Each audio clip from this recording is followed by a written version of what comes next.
Ladies and gentlemen, we are live. We are live to a massive 0 views. We got one viewer in the chat. Yes, we have one person. I'm not going to lie, I have not advertised this well at all. In fact, I've just kind of done it off of a whim, really. So here we are. I'm on holiday.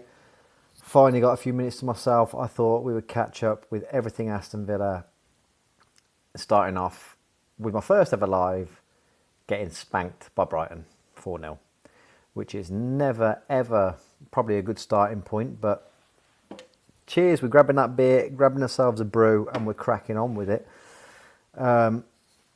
Like I say, not an ideal place to start. Villa getting pumped by Brighton on the opening day of the season 4-0. I don't think many Villa fans saw that bad boy coming. I certainly didn't. Not after the opening 10 minutes. I thought Villa looked very good in transition. Had 2 half chances through Buendia. Had Gomez going forward. Mate, there's 2 of us. Yeah. It is a bit exclusive, isn't it? Yes, but so like I say, opening 10 minutes, I thought, oh, fucking hell, get something to get excited about here. I thought we were playing some decent stuff. And then, we just completely capitulated, didn't we? It was not a good day at the office. After that Buendia left-footed chance didn't go in and find the bottom right-hand corner, Villa were in all sorts of trouble, weren't they? And it was a hard watch, wasn't it? It was a very hard watch. I think the thing that pissed me off the most was the manner in which we just kind of gave up, it almost seemed, after that first goal. It was a very bad day at the office, and to be honest with you, in that first half, it felt like Brighton could have got 7-8. Could have been a cricket score. I was seeing a lot in group chats. There was plenty to be worried about in that first half. Second half, I'm not one of these people that like say, we drew the second half 0-0. I think Brighton well taken their foot off the gas and done us a solid, really, by not completely embarrassing us. Although we sit bottom of the Premier League nicely on goal difference, so like people have been saying to me, we have had worse starts in the first 5 games in the last couple of years under Emery. This one, I think because of all the current transfer speculation and all the ongoings, I think this one feels a little bit more tetchy to some people. But I'm still confident. I still back the lads. I still think these signings are something to be excited about. Like we're saying in the comments there, Watkins can just... Ollie, mate. What has Ollie Watkins done to his Aston Villa legacy? What has he done? It is... There is some ways to go about leaving a club. And I get that the money's there, and I get it's very appealing. I get that it's life-changing money, and it's generational wealth, and yada yada, but... He's just shot himself, isn't he? I mean, I was a big Ollie Watkins fan.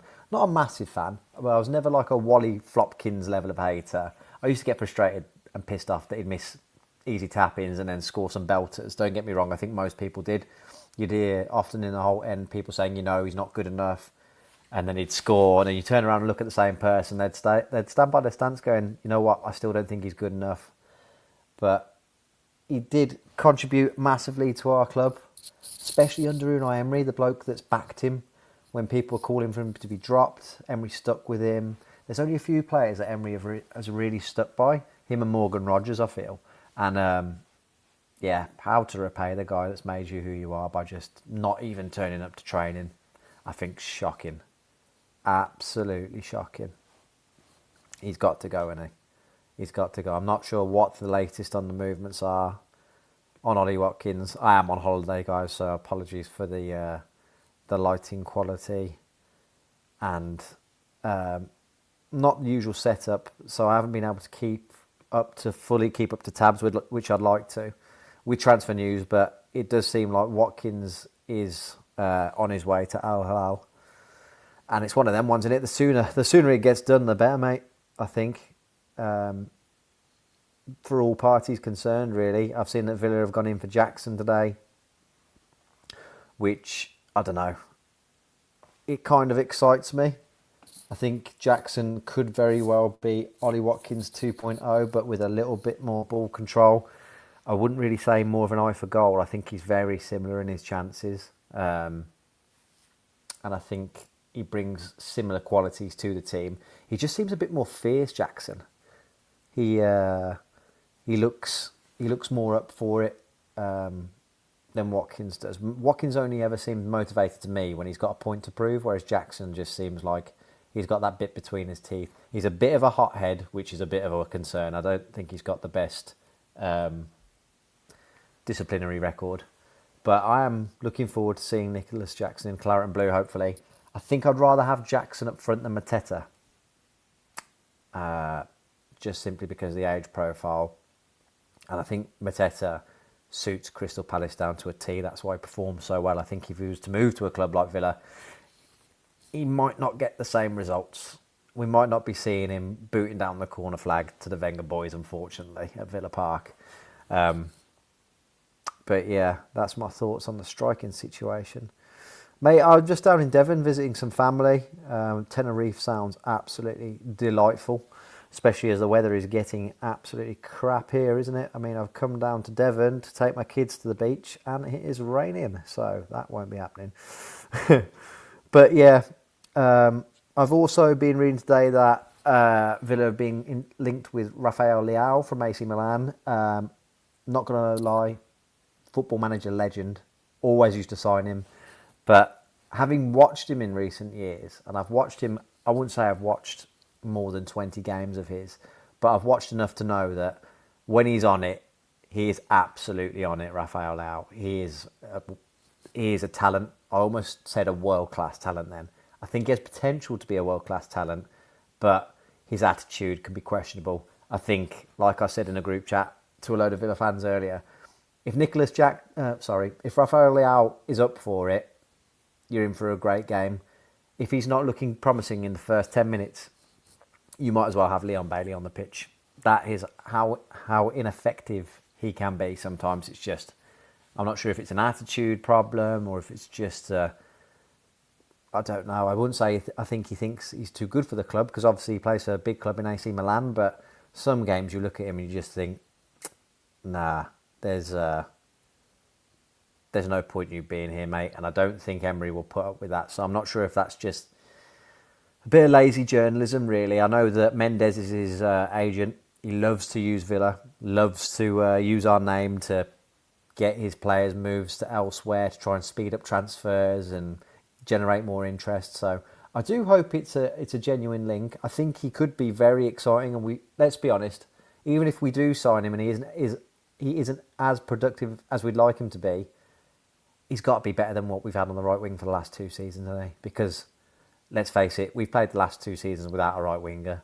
There has been zero contribution from that right-hand channel, almost to the fact where you've got players like Kamara in recent years and Tielemans, and they'd pick up the ball and look out to the right, and it's just like, is there any point making that pass? You could literally see that thought process going on in their minds going, nah, Bailey, mate, I'm going to allow it.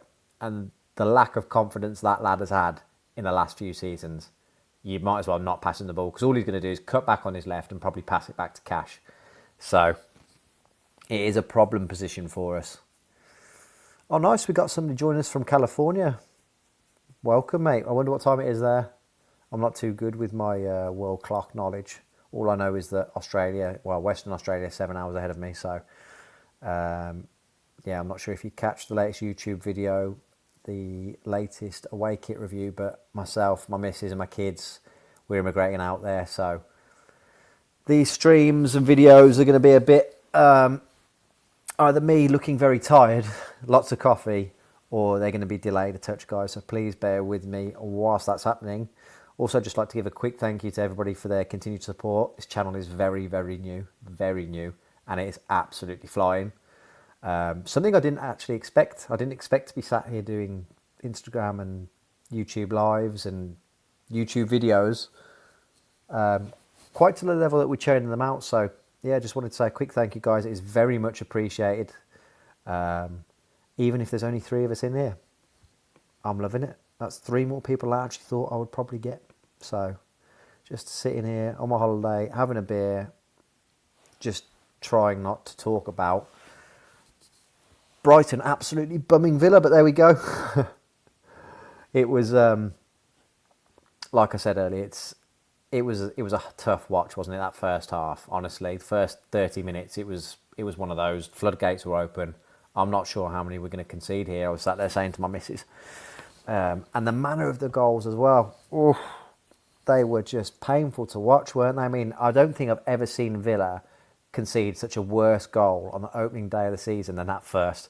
I mean, fair play to Lindelof. He was trying to be in the right place at the right time. And how unlucky you've got to be for that player's shot. I can't remember who it was now. But he took the shot, it's hit the post, and it's come off the post at such an angle that it's hit you from 1 yard out from goal, and you've hit it into the middle of the goal. Just terrible, man. That is so unlucky, I feel, for Big Vic, because I really feel like he's been one of our shrewd signings, isn't he, the Iceman? He has been solid when called upon. I really didn't think I'd say that about Victor Lindelof, I'm not going to lie. When I saw him come through the door, I've got a lot of friends who are United fans. And I've always said to them when I'm watching them, he's shit, he is. Turns out I was absolutely wrong. Fair play. Big Vic. He's been doing it for Uncle Unai, hasn't he? Wherever he's been asked to play, centre-back, centre-mid, wherever. I remember the one game I think he came on towards the end of the game and he was pretty much playing up front. I mean, he's just everywhere, the bloke. He's a complete utility player. And, yeah, the unfortunate ricochet has hit him in the midriff and it's gone in. I'm normally a massive Pau Torres fan as well. Massive Pau Torres fan. But he just had a complete off day, didn't he? His passing just wasn't there. I don't know why.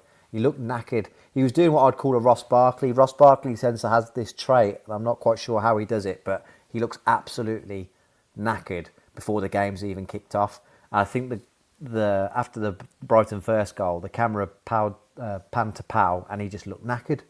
He looked knackered already. And it was just slow and leggy. Maatsen throws it back to him. He kind of hesitates what he's going to do with it. Gets closer and closer to the corner flag, which is a trademark Pau move. We often see him draw in the attacker, fake to boot it long, does a little feint inside. The attacker goes flying past him, and then he's gained himself an extra 15 seconds on the ball where he'd normally pick the right pass. But I'm not sure if the striker wasn't closing him down as quickly as he anticipated or what, but the right-footed pass back to Bizot was miles off it. I'm not sure what Bizot was doing, to be honest with you. He was a bit in no man's land, wasn't he? Just a simple tap round him, hits the post and the out of Lindelof, so that wasn't great. Second goal, again, we're playing people on side. I'm not one to pick out players, but Matty Cash, mate, that's two games in a row where you've been caught napping. Plays him on side, striker goes out wide, cuts it back. And there's a tap in for somebody in the middle. Nobody in defence is really picking up their men. We all look a bit lost, all a bit shell-shocked. And then the third goal was the worst, wasn't it? That really pissed me off. Really bad. From the kick-off. If you concede a minute from conceding a goal, lads, just pack up and go home. What are we all doing? Gomez, we have to talk about João Gomez. He had possibly one of the worst debuts I ever seen. But not from a lack of ability-wise. The first 10 minutes, he was really good. I loved the bite. The guy was everywhere. He won back the ball 2 or 3 times. Charged forward with the ball. Okay, he could have played it to Hemmings on that one occasion. It was through on his left. But, I thought, yeah, I'm liking what I see from João Gomez. Like I've been saying all pre-season, he looks hungry, he looks good for it, but I'm not sure if he was just trying a bit too hard. His first foul is just pathetic, isn't it? If you get booked for asking for someone to get booked, yeah, I don't know. You just don't give the referee that easy option. I mean, he could have gone 2 minutes later, couldn't he? And yeah, he makes an absolute schoolboy error. I mean, he blatantly, in real time, I'm not sure about you guys, but I didn't think that he kicked out the player. But on the replay, yeah, he just launches his studs as he's rolling over into, I can't remember, I think it was Jorginho, wasn't it? And it's just, yeah, it's a straight red. Now we haven't got him for 3 games. Which isn't ideal, is it, lads? Let's be serious. And definitely, like the comments are saying here, in Emery we trust. I don't think I've seen him animated like that for a long time. He was pissed. He was pissed when he was not happy on the touchline there. He was. I know he doesn't like Hertzler. Apparently, they go back and forth quite a bit, and there was a lot made up of him marching down the tunnel at full time. You obviously get lots of Arsenal fans jump on the back of that, calling him a crybaby, etc., etc. But I don't think much of that result falls upon his shoulders, to be honest with you, Uncle Unai. I think he's in a tricky spot. You've got Watkins not training and refusing to participate, which is not ideal when you don't have a striker. You literally don't have anybody to fill in for him, because obviously we've got Abraham and Majo out injured. Far from ideal for Unai. He's set up the best I think he can, really. I didn't really question the lineup at all. In fact, I was actually quite happy with it when I saw it pre-game. I was also lulled into the false sense of security, like most people were, that Brighton were in the same boat as us. It just so happens that Brighton were much more up for it than we were. And yeah, I don't think much of that result really falls on the shoulders of the manager, in my opinion. I don't think there's any reason for people to question him. You get your standard crappy media outlets reporting that, is he now under pressure, yada yada, all the stuff on Sky Sports. I can't bear to watch those pundits. They're just so up the greedy six's arse that they can't even be asked to speak about Villa, which I also find incredibly frustrating. So, yeah, like the majority of you guys saying in here, the two of you saying in here, there's nothing to be worried about just yet, I don't think, in my personal opinion. We've got to let the man build the squad he wants, haven't we? I mean, this is his first opportunity to do that, really. I mean, I actually rate the fact that they've gone, you know what, let's rip the plaster off and just get rid of the lot. I really rate it, especially how the club have treated the likes of Watkins and Martinez. I'm a big Emery Martinez fan.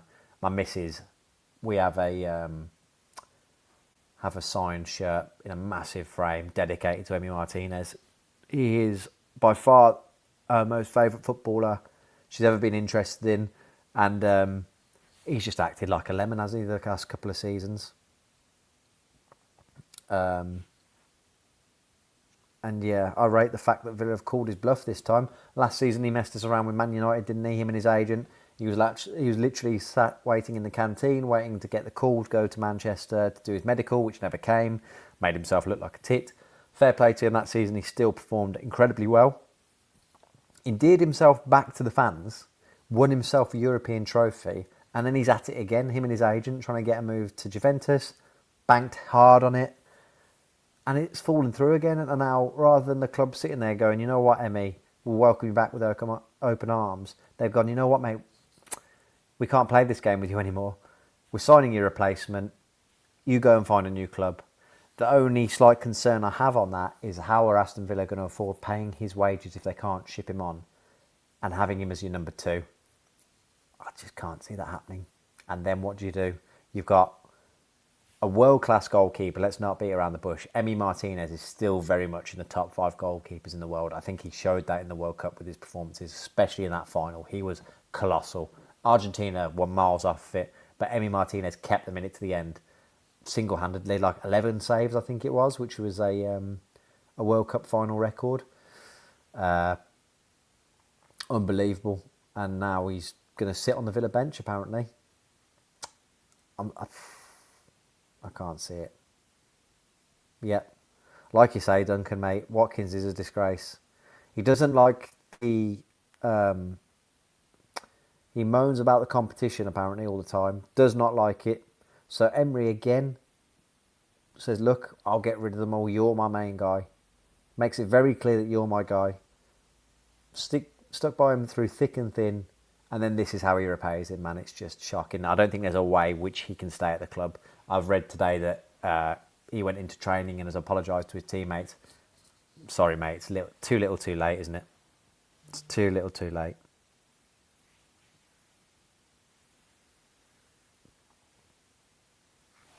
Yeah, I think that ship has sailed, unfortunately. Mr. Watkins, I get the position he's in. I get where he's coming from. It's a lot of money. Let's not mess around. I mean, if somebody offered you the chance to quadruple your salary, pay for you to fly out to Saudi Arabia, live like a king, get all sorts through endorsement deals like cars, your kids in the best schools, because this is the kind of stuff that he does have on offer. Your missus is going to be happy because she loves the social media life and loves to flaunt it all over the place. And all of that tax free. And it's going to set up your family for generations. You'd be a nutter. You'd be an absolute nutter to say no, wouldn't you, really? Let's be honest about it. It's just the way you conduct yourself and go about that. I mean, we got more respect towards the club from bloody John Duran. John Duran was sat on the bench when his move was being finalised against Celtic, then came on and scored bangers, doing all this kind of stuff to the Sky Sports camera, absolutely loving life. At least he turned up and he was there and he, bowed out with a goal. Watkins couldn't even give us the courtesy of being asked to turn up when the squad really needed him. I don't know. Yeah, it's a massive shame, I think, on the Ollie Watkins front.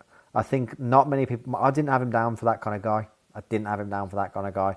Whether he's been advised by his agent, I don't know. But at the end of the day, Ollie, you still make that decision whether to go to work or not. Because let's face it, that's what it is. It's not just turning up to training. That is his job. He should be turning up to work. Can you imagine Uncle Unai's face when he stood there waiting for Ollie Watkins to roll out and he doesn't even give him the courtesy to turn up to a training session? Mad. It's mad, isn't it? Yeah, like we're saying in the comments here, it's just completely ruined everything, hasn't it? His legacy is no more. Is he going to be remembered as our Premier League top goal scorer in years to come? I mean, probably.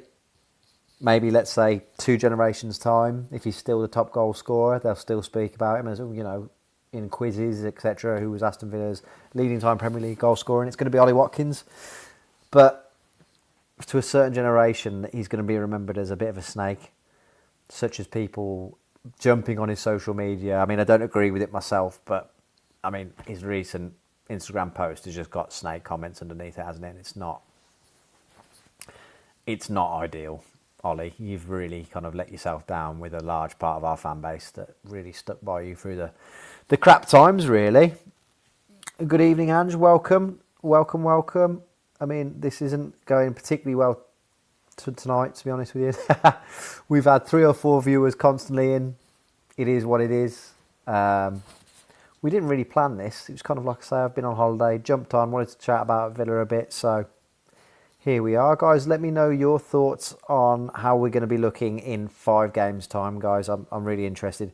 Let's see what you guys think we're going to be looking at the end of these 5 games compared to previous seasons. Because let's be honest, we have been...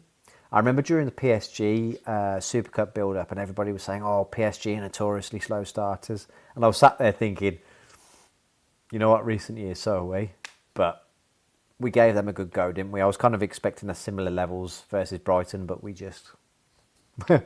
we could not get out of first gear, it seems. And now we have Arsenal on Monday. It's not looking good, Brev. But you never know. Yeah, Duncan, you're completely right, mate. Completely right. By mid-September, all the players will be in. Hopefully the majority of them will be... back after the big international break as well. That's the one time that Villa actually need an international break, because normally it's the other way around, isn't it? Normally we're absolutely flying and international breaks come and ruin all our momentum. And now it seems apparently that if they go away with England, all of our players get tapped up. So that's great.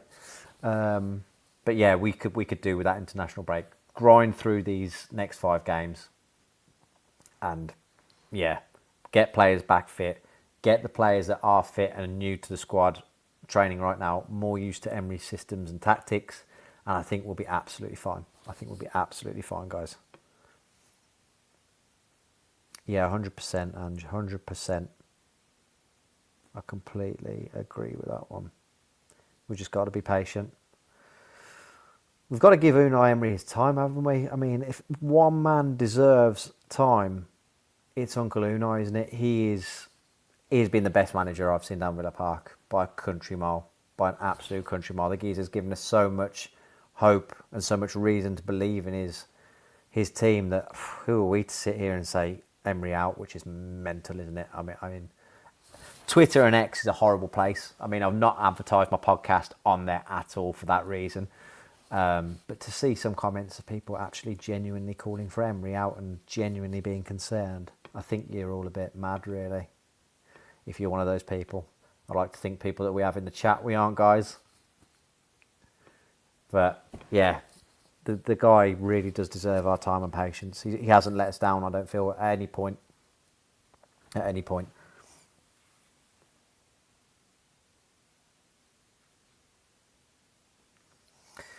Yeah, Duncan, as I spoke about really a little bit earlier, he, in my opinion, he can be. I went earlier in the show when I was talking about him, I went to call him world class and I paused. I think he's an incredible player. I think he has the potential to be world class. But he's just got to find that level of consistency. He can be very hot and cold, Rafael Leao. He plays for a big club, so there's no excuse there. It's just whether he fancies it or not. He's one of these players, like I was saying earlier. When he's on it, unbelievable. And I was reading something earlier about the Mateta links, and people were saying, you know, the Mateta only comes if Rafael Leao comes because they'd worked very well together. But sometimes Rafael Leao, if he's not on it in the first 10 minutes, just bring on bloody Leon Bailey and he'll give you the exact same amount of effort and output. So he can be. Let's hope if he's going to join us, he will be, because bloody hell, we need somebody on that right wing. It has been a hot minute since we've seen any form of pace, desire and skill steaming down the right wing. And that's what, if you want to become a bit of a Villa Park hero, that's all you've got to do. Bit of effort, a bit of end product, and get bums off of seats going down that right wing. And it has been a long time coming. It has been a long time coming. Yeah, 100%. I don't blame you. Twitter's a horrible place. Horrible place. It's great when we win. That's what I like it for. It's great for when we win, and it's great for transfer talk, isn't it? Depending on who you follow on that front as well. I mean, there's lots of in the knows, isn't there? And people that claim that they know people and yada yada and all this kind of crap, when it really turns out to be some 12-year-old in his bedroom waiting for his mum to tell him to go to bed. Who knows absolutely nothing.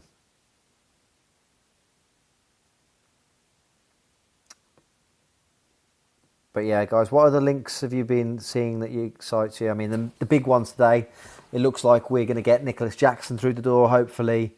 There have been links to Mateta. I literally just got off my phone before I went live watching a video of Fabrizio Romano saying that's a load of crap. Villa questioned Palace on how much they'd want for him, and that's as far as it went. He doesn't think anything's going to happen there. However, we all know Fabrizio gets a bit ahead of himself and often gets things wrong and then deletes things. So who knows? But I do like the sound of Jackson, very Ollie Watkins-esque. And I've never actually heard an opposition player talk so respectfully and glowingly of our manager than that famous Jackson interview that he did whilst he was in his first season at Chelsea, where he basically said, "I'm here because of Unai Emery. I owe a lot to Unai Emery." I've never really seen that before, to be honest with you. I mean, you get people praising Pep and stuff when they're in a pre-match press conference, but Jackson went out of his way at the Chelsea training ground to sit down and basically say, "I'm here because of Unai Emery. I totally learned how to play football all over again under Unai Emery." I've never heard that, so I'd imagine he's going to get 110% out of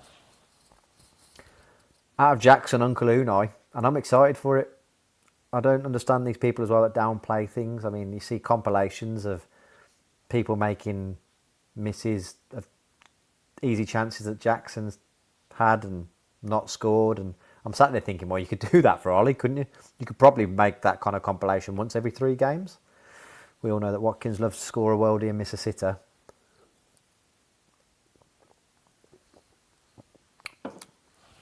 You think, Duncan, you think that because we're seeing these Mateta links, Tammy's off. What do we all think of the Tammy signing? I think it was a really, it's turned out to be a really interesting one. We basically got rid of Marlon because he didn't fit our system, although he was contributing to the team, scoring goals, getting assists. Now, don't get me wrong, I know that Marlon did actually want to leave and requested to leave once the Roma interest became solid, but to replace him with Tammy Abraham, who was a man that supposedly Unai wanted, is a bit of a strange one, I have to admit. I love Tammy Abraham. Loved him in the Championship. What a player. What a bloke as well. People forget that, he was going to go... Wolves were interested in Premier League team at the time. Wolves came knocking. And Jack Grealish managed to change his mind, and he stayed at the club and continued to fire us to promotion, really. I mean, he was colossal in that Championship season, wasn't he? And now he just looks... I'm not too sure. I think the effort's there. I think he wants to do well. Lots of beating of the chest and geeing up the whole end. And I can tell he's on board with it, but I don't know. I think his time's ran, hasn't it? It wouldn't surprise me if he moved on. I think it might be best for Tammy, really, because if he stays, does he really want to be getting 9 to 6 minutes at the end of the game? Do you want to be sat there watching a 17-year-old come on ahead of you? I'm not sure you do. A player like Tammy Abraham. Yeah, couldn't agree more, mate. I love the Don. Love the Don. He had genuine lightning pace, didn't he? And he had, like I say, he had the end product. Considering his limited time of minutes, I actually thought he contributed really well to the squad. Always looked professional. Always looked up for it as well. How many goals did we see from Marlon coming off the bench? Quite a fair few, to be honest with you. I know that was obviously a tactic in terms of Emery likes to bring on a pacey winger when teams are tiring, but Donny actually got the ball and often found the bottom corner of the net, didn't he? Or got himself into the right positions. I was a big fan of Donny. But, yeah, it seems like we're saying here, Ollie got his wish and he got moved on. Which is a shame because, boy, we could do with bloody Daniel Marlon right now. Especially the form that he showed at Roma. Fair play to him. He's one of those players that when they move on and you see, on your social medias that he's doing well, scoring goals every other week for Roma, you think, fair play to you, mate. You deserve that. Fair play to you.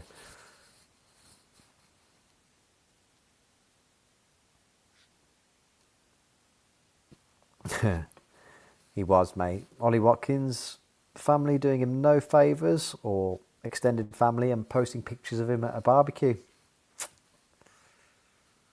whilst we're getting slapped 4-0. At least Ollie's having a nice time though, eh, guys? Waiting for his multi-million-pound move to Saudi Arabia. Yeah, it really has left a bit of taste with the fan base, hasn't it?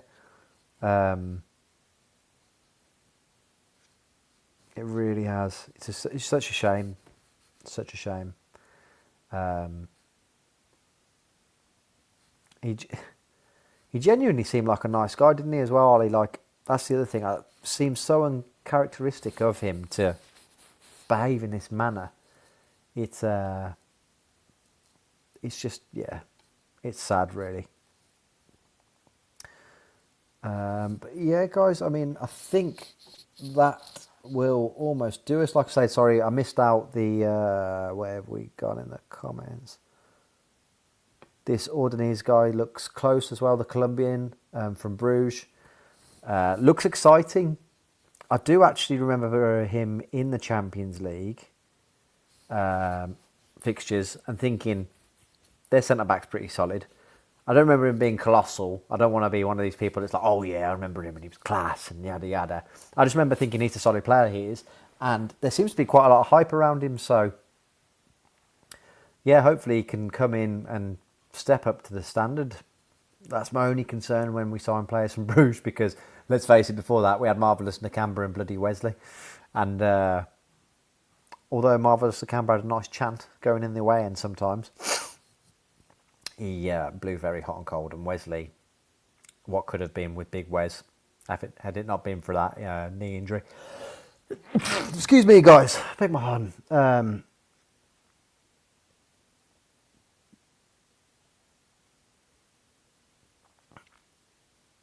Yeah, no, completely agree. And you should not be disrespecting, as I said earlier, you should not be disrespecting the manager that made you. That's the bit that genuinely pisses me off. Uncle Unai has given him 110%, stuck by him through thick and thin, and then you can't even be asked to turn up to training. That's just, it's sad, really. It's terrible.